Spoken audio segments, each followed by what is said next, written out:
నార్మల్గా మీకు 3 రకాల ఆడియన్స్ ఉన్నారు. సో ఒకటి cinema audience, 2 television audience, 3 Instagram audience. మీకు ఈ 3 ఆడియన్స్లో ఎవరు బాగా ఇష్టం? ఆడియన్స్ అంటే ఇష్టం అండి. అదే ఆడియన్స్ అంటే మీకు ఇన్స్టాలో టీవీలో కంటే ఇన్స్టాగ్రామ్లో సబ్స్క్రైబర్స్ ఉంటారు.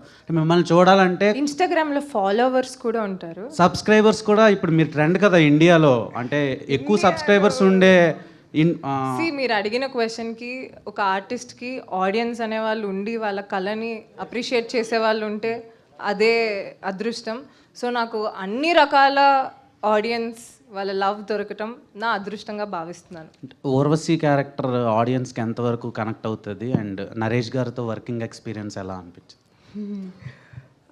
ఆడియన్స్కి రంభ, ఊర్వశి, మేనక ముగ్గురు డివైన్ క్యారెక్టర్స్ బాగానే కనెక్ట్ అవుతారు, డివైన్గా అండ్ చాలా ఫన్గా కనెక్ట్ అవుతారు అనుకుంటున్నాను. అండ్ నరేష్ గారితో వర్కింగ్ ఎక్స్పీరియన్సెస్ నాకైతే చాలా ఫన్నీ, ఎందుకంటే ఆయన చాలా innocent and very calm.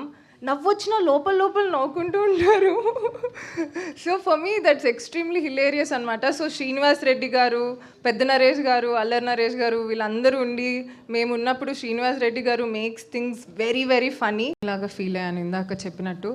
So టెలివిజన్లో అందరినీ నవ్వుపిచ్చి ఇక్కడ ఇలాంటి సినిమాలో ఈ ఒక మంచి కామెడీ సినిమాలో కూడా యునో నాకు ఒక ప్లేస్ దొరకటం I'm very very happy. I have huge expectations.